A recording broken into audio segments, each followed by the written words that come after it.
Olá!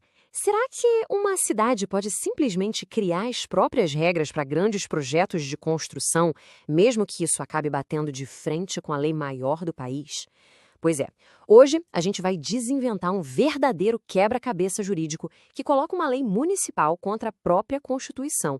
E o resultado disso, olha, redefine como as cidades podem ou não construir o futuro delas. Bom, vamos direto ao ponto.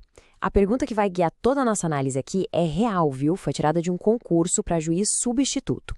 É a seguinte: o município pode usar o modelo de parceria público-privada, a famosa PPP, só para executar uma obra?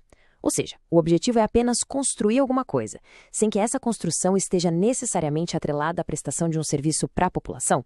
É exatamente isso que a gente vai descobrir agora. Ok, mas para a gente conseguir resolver essa questão, primeiro a gente precisa estar na mesma página. Afinal, o que é exatamente uma parceria público-privada? Então, na essência, é um tipo de acordo em que o governo e uma empresa privada se juntam para realizar algo de interesse público. A grande sacada é que a empresa não só constrói, mas geralmente também opera e assume uma parte bem significativa dos riscos. E esses contratos costumam ser bem longos. É só pensar, por exemplo, em estradas com pedágio, ou até alguns hospitais que são gerenciados por empresas privadas. E é aqui que a história começa a ficar mais interessante, porque não é qualquer projeto que pode virar uma PPP, não. A legislação federal, que vale para o país inteiro, coloca limites bem claros sobre o que é permitido e o que não é. E aqui está o ponto central de tudo, que vem direto da lei federal. A legislação proíbe que uma PPP seja usada só para fornecer mão de obra ou só para instalar equipamentos. E o mais importante para o nosso caso, a lei veda um contrato que seja exclusivamente para a execução de uma obra pública.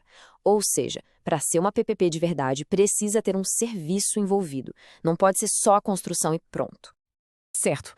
Com essa base bem estabelecida, vamos direto para a resposta do Supremo Tribunal Federal, que é quem dá a palavra final sobre a Constituição.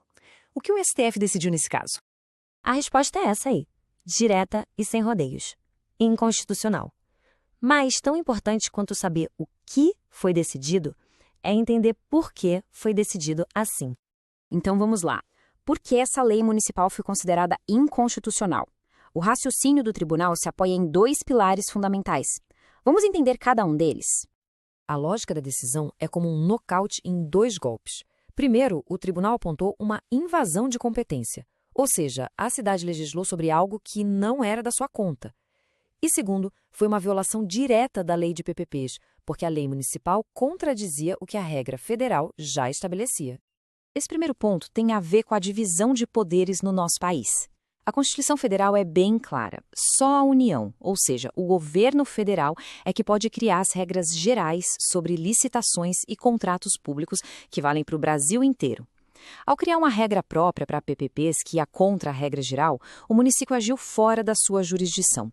É como se um time quisesse mudar as regras do campeonato nacional só para o seu próprio jogo. Não pode.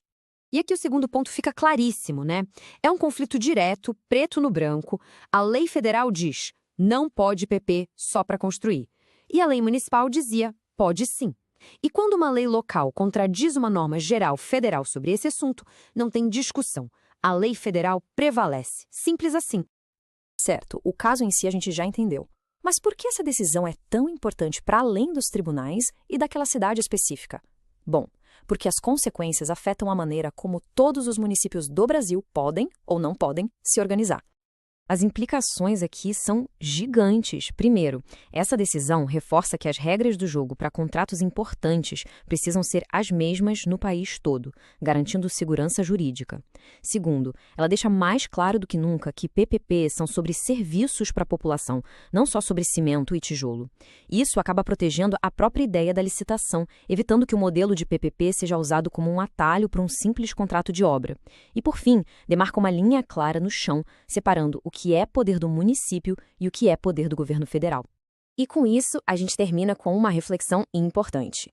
Com essa porta das PPPs de obra pura fechada pelo STF, as cidades brasileiras agora têm um desafio bem criativo pela frente. A pergunta que fica no ar é: quais serão as novas soluções, os novos modelos que os municípios vão ter que inventar para conseguir financiar e construir a infraestrutura de que o país tanto precisa? A busca por inovação na gestão pública, com certeza, continua.